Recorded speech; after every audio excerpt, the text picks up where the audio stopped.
Everyone wants their own private island, right?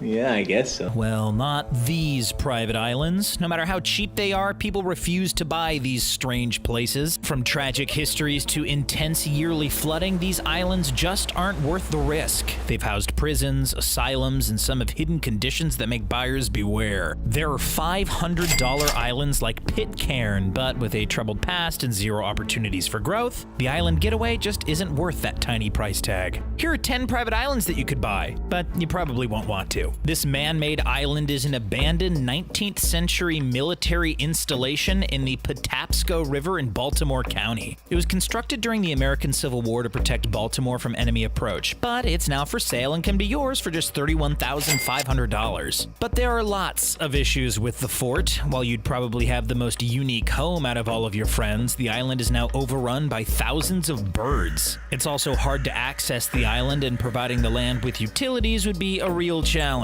Plus, the fort is falling apart, so destroying it would probably be necessary to make it a livable home. Except Baltimore isn't too keen on that idea. In a lot of ways, the fort is a historical site, so they're very picky about what you can do with it. The fort was once sold to someone who wanted to turn it into a casino, but gambling isn't entirely legal in Baltimore, so those plans were scrapped and the island was put back up for sale. So if you're looking for a party island, this probably isn't the place for you.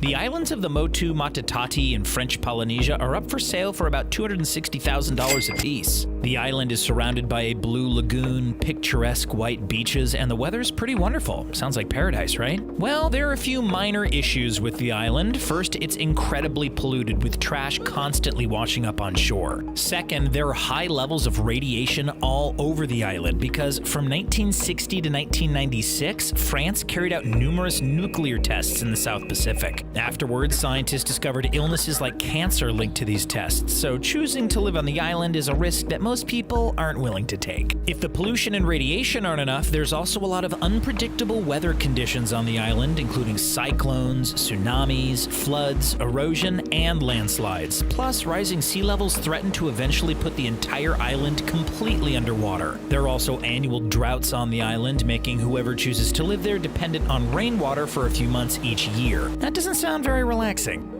Pitcairn Island is in the Pacific, and authorities will actually give you free land if you're willing to live there. While the island is only 2 square miles, there's always good weather and warm water to enjoy. But Pitcairn has a dark past, and most island buyers aren't willing to be a part of it. In 2004, a scandal rocked the small island. The mayor and 6 others were imprisoned for assaulting minors. Since then, the island has had a bad reputation, and its population has shrunk to less than 50. But if the bad vibes don't scare you away from the island, a few other things might. There are no jobs, only one general store, and you have to order food 3 months in advance, and it'll cost you $3,383 just to travel to and from the remote island. But if you don't mind the seclusion and cost of travel, you could even pass up the free land offer and buy yourself a $500 private island off the shore. Sandy beaches and blue water included, but don't expect to do much socializing while you're there.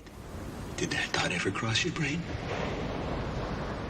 Well, regardless, I would rather take my chance out there on the ocean. Doxa Island is on the market for just €2 million. Off the coast of Dubrovnik, it comes complete with immense woodlands and private beaches, and also a lot of human remains. At the end of World War II, Yugoslav partisans rounded up over 300 people accused of being German collaborators. About 50 of them were brought to Doxa Island, where they were executed without trial.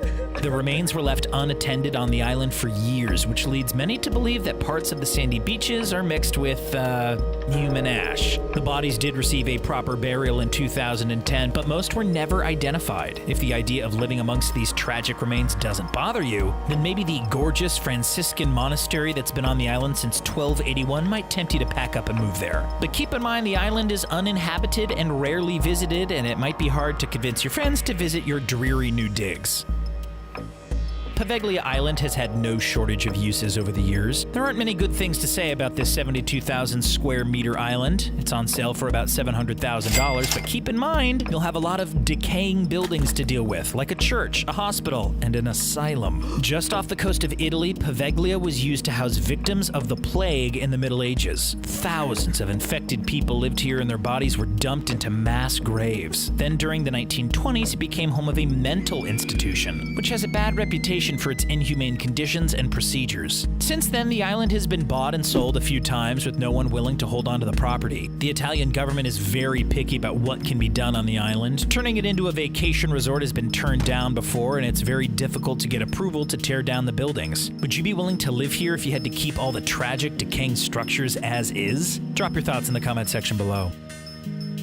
Are you on the market for a whopping collection of 6 islands? Even if you are, you probably still won't want these. There's not a whole lot wrong with the Piazza Busu Islands at first glance. Located on the San Francisco River in northeastern Brazil, the 81.58 acres of islands have unique wildlife and wonderful views. For $79,500, it seems like a bargain. But there's a reason they're still on the market. If you shell out the money for these islands, you're actually only buying the right to use them for 99 years. While that might not be a problem for you, it's hard to throw your money into a deal worth thousands of dollars that your family will eventually have to give up. Plus, the islands come with hidden costs from the government. They're apparently subject to some vague, small yearly taxes. Accessing the island is also incredibly difficult, so making a resort would be expensive and worthless. See, this is why you need to read the fine print. They call Tillamook Island Terrible Tilly for a reason. It's not a traditional island, it's actually a lighthouse off the coast of Oregon on a huge rock. But it's private and has an amazing 360-degree view from the top of the lighthouse. Plus, the price has dropped from $500,000 to just $50,000. The only problem is, you might get swept away by waves at any moment. The island has a history of people being swept out to sea. In the 19th century, a surveyor was taken by a wave and never seen again. And more recently, a group of workers were busy doing construction on the lighthouse when all of their tools, belongings, and food were swept away by huge waves, which left them stranded for days. Yeah, this small island isn't very nice to its residents. A majority of the island disappears when tides rise, so there's not much land to explore, but it's the perfect place to hide out in a lighthouse if that's your sort of thing.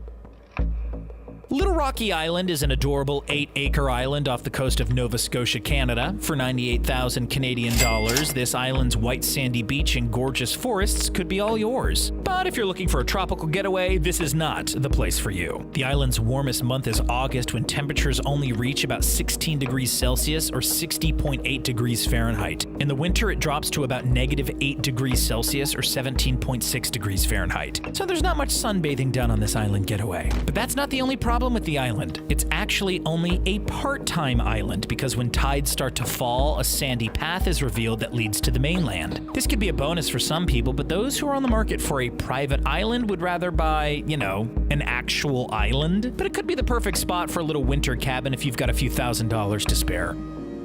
Chandler Island is the tiniest island on this list. It's only a single acre in size, but it comes with a picturesque view of Maine. You can buy the island for only $39,999, and there's even a small cabin included, so you don't have to hurry up and build yourself a house. Oh, but there is one teeny tiny small catch. When the tide rises, it covers half of the already small island, so at high tide, your private island becomes about the size of an average backyard. And any construction projects have to be limited so that they don't get flooded when the tide comes in. There are still a few bonuses to the tiny island if you don't mind being limited to your little cabin for a big portion of the day. It's easily accessible by boat and close to the city of Bangor. And at low tide, you can walk to the mainland because the water is only waist deep. Plus, if you're a Friends fan, you could stay on the island named after Chandler Bing. Could it be any more perfect? Look at me! I'm Chandler. Could I be wearing any more clothes?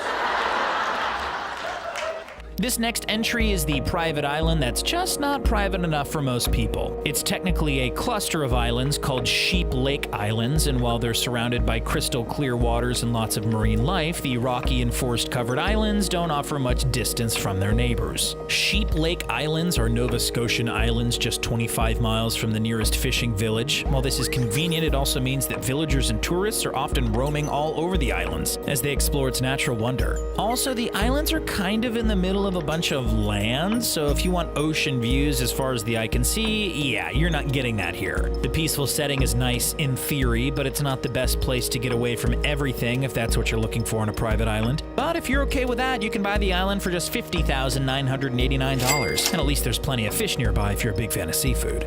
Despite the complications, are any of these islands on your wish list? And which ones would you absolutely refuse to buy? Let us know your thoughts in the comments. Don't forget to like this video and subscribe to The Richest. Thanks for watching. We'll see you next time.